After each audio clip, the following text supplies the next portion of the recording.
morning and welcome to our very first Mentorship Musings event. Mentorship Musings is the newest chapter of The Passionate Professional, which is a leadership incubator focused on incubating leaders through mentorship. Musings is such a pretty word. It speaks to inspired conversation. And today, to help us launch our event, we have a very special guest, and that's Pat Mussieux, all the way from Canada. First of all, let me say how excited I am that you were here. Thank you for coming. I want to share with you why I travel the world with my dirt bag. How many of you use these? I need to stand up. I'm French. I can't sit and talk. Typically, we would use them for garbage, for trash. These can be used for other reasons too, like luggage. A number of years ago, when I made a decision and I walked out of my 22-year marriage, this is all I took. For years, 22 years, I became the queen of compromise, putting my husband's dreams ahead of mine, my stepchildren's wishes ahead of mine. And that transferred over into business. I compromised when it came to accepting less than ideal clients, when it came to charging less than what I deserved for my services. I can see the heads nodding. We're in the right room, aren't we? And so one day, I made a decision to take responsibility for my happiness, for my finances, and for my life.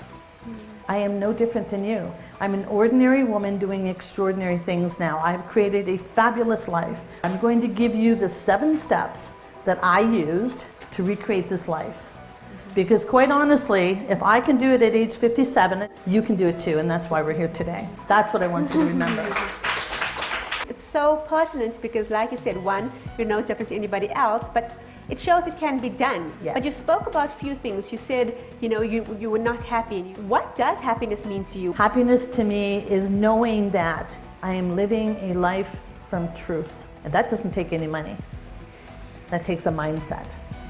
So I'm going to ask you to lay it bare for us. What was the hardest part for you? Tell us what you were like when you were at your worst. Some of you know, you're familiar with the organization I worked with out of Seattle called the Pacific Institute. The essence of the work was to teach people critical thinking skills.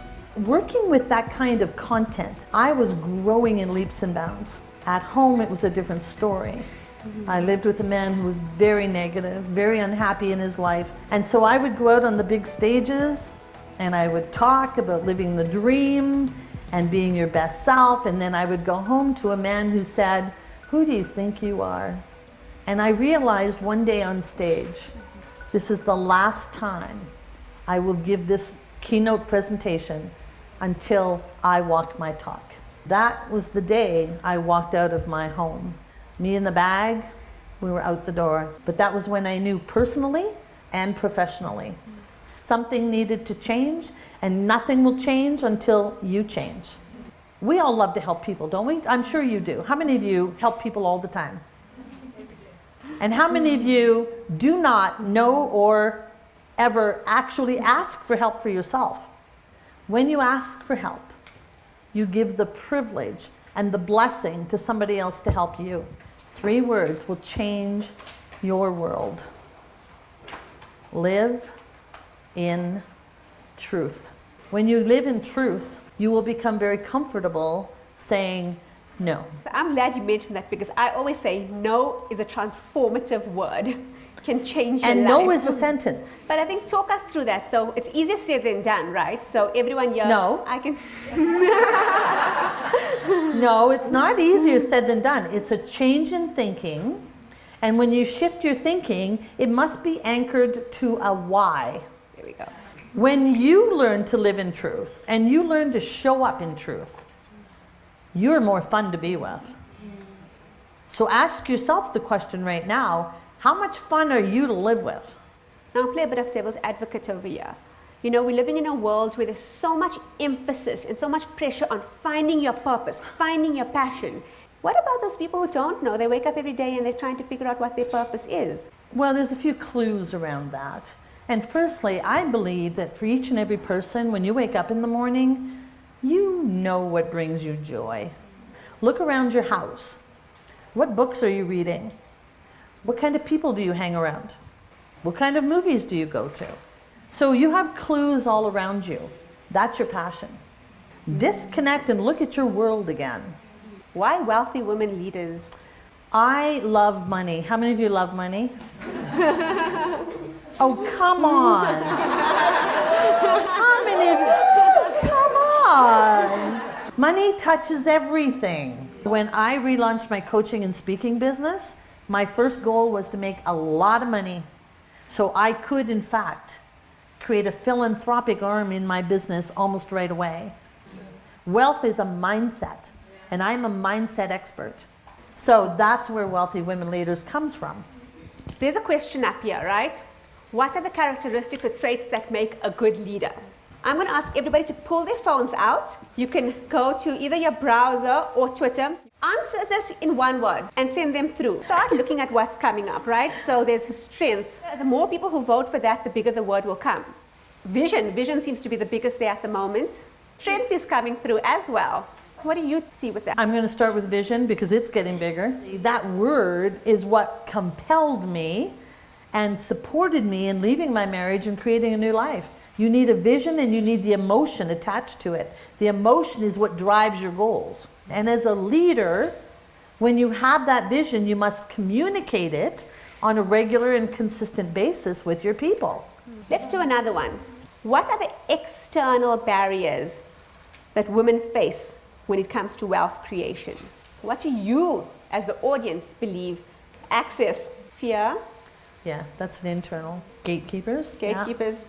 Great, so big words coming up over here. Support, I see support over there. Perceptions, yeah.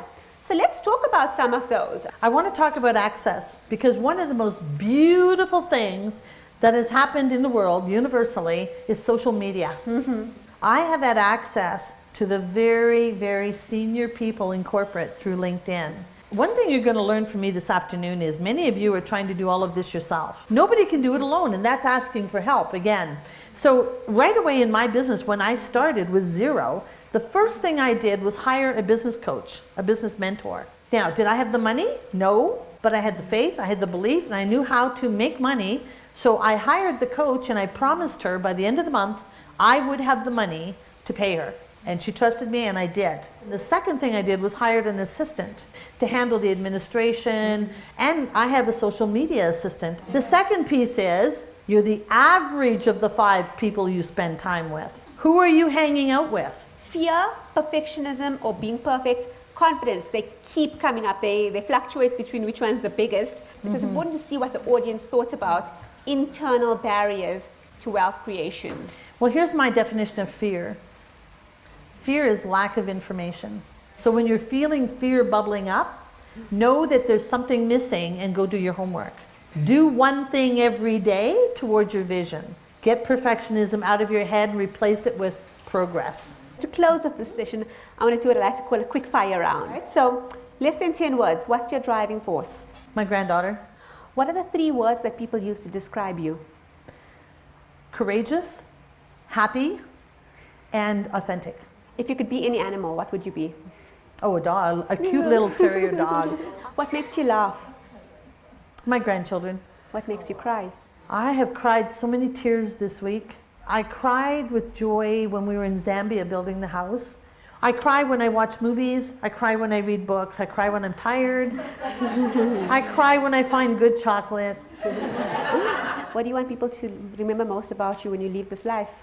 That I have spent my time intentionally. What has been the best part about your visit to South Africa? I will say, Hema, meeting you. Oh. I will say that. Make me cry. You are a shining star. I know it is only by the grace of God that we have met. This is going to go far. Yes. When will you be back? Apparently, I'm coming back in a year from June, and that is for the Zimbabwe project because we have an ongoing indefinite commitment. So I'll be back a year from June. Save the date, everybody. So on that note, thank you so much for this conversation. For me, it's been enlightening, I think, for everybody in the room. Just to close this off, I couldn't have chosen a better moment and a better person to launch Mentorship Musings with, and thank you all for engaging. We're going to have a short tea break, and then we'll dig deep and learn how to become wealthy women leaders. Thank you.